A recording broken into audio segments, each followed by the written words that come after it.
Revenons sur la question du virtuel et du réel. Question bien complexe, en fait, quand on y pense. Parce que l'expression, par exemple, le vrai, qu'est-ce que c'est que vrai? Ce qui est vrai, c'est à mon avis essentiellement du virtuel. Le virtuel, c'est ce qui est écrit, par exemple. C'est ce qui est inscrit quelque part. Et pour beaucoup de gens, c'est ça le vrai. Ou c'est ce qui a été dit. Hein. Dis-moi la vérité, c'est-à-dire dis-moi ce que tu sais, dis-moi ce qui s'est passé. Mais au fond, la vérité, c'est aussi, surtout, ce qui a été dit, ce qui a été écrit. Et la question qui se pose, d'abord, c'est de comprendre que fondamentalement, la gauche est dans le virtuel, c'est-à-dire qu'elle a un imaginaire sur ce que le réel devrait être. Elle projette cet imaginaire sur le monde. On l'a bien vu d'ailleurs à propos du stalinisme, du maoïsme, etc.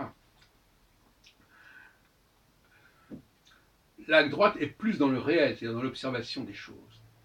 Parce que je voudrais faire un certain nombre de points de mise au point à ce sujet. D'abord, comment distinguer le virtuel du réel? C'est pas si simple, bien entendu. Je reviens à la formule de Boileau. Le vrai n'est pas toujours vraisemblable. Et le vrai ici, c'est le virtuel, en fait. C'est comme que le virtuel, ça peut être trafiqué. Il peut y avoir des contrefaçons. J'en parle longuement dans mes travaux sur le prophétisme et sur Nostradamus. Le fait d'avoir une carte d'identité française, est-ce que ça prouve réellement qu'on est français? On est là dans une dialectique du réel et du virtuel. On peut faire des faux papiers. On peut faire des contrefaçons, des éditions contrefaites, antidatées, etc. Je connais ça par cœur. Je pense que les personnes qui sont axées sur le virtuel sont dans une sorte de fuite et de déni de réalité quelque part. Vous savez que dans certaines situations, on bascule dans le virtuel.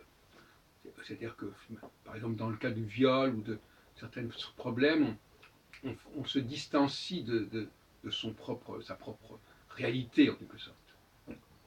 On la fuit, on la nie éventuellement. On la refoule en tout cas.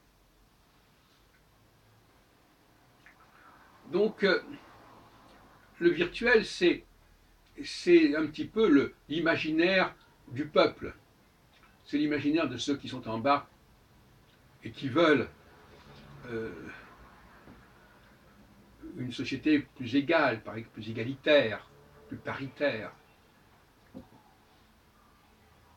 Ils sont quand même beaucoup dans le droit. La religion du droit est très importante.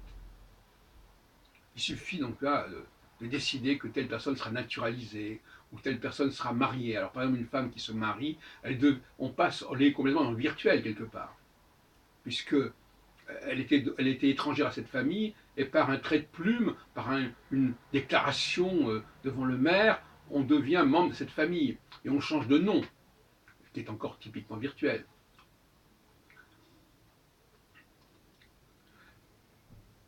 Les gens qui sont dans le virtuel sont des gens qui pensent qu'il suffit de très peu de choses pour changer les choses. Et c'est vrai que le virtuel, c'est fait pour changer. Ça change très vite le virtuel. Alors que le réel change beaucoup moins. C'est pour ça que les gens fonctionnent beaucoup plus volontiers dans le virtuel que dans le réel.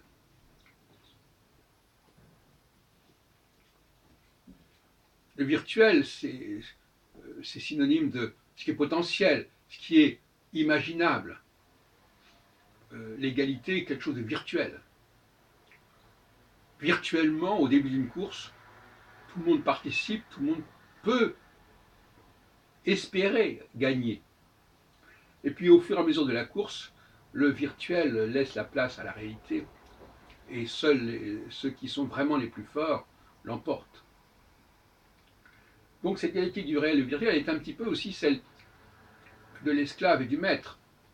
L'esclave, il est dans le virtuel. Pourquoi il est dans le virtuel? Parce que ce qui est important pour lui, c'est ce qu'on lui en dit. On lui a dit de faire ceci, il le fait. Il ne cherche pas à comprendre.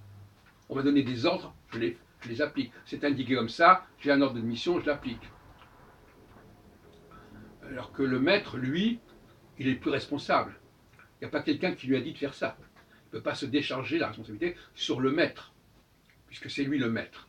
Mais en revanche, il peut très bien modifier les choses, ce que ne peut pas faire le domestique, l'employé. L'employé, lui, il n'a aucune autorité pour changer le règlement.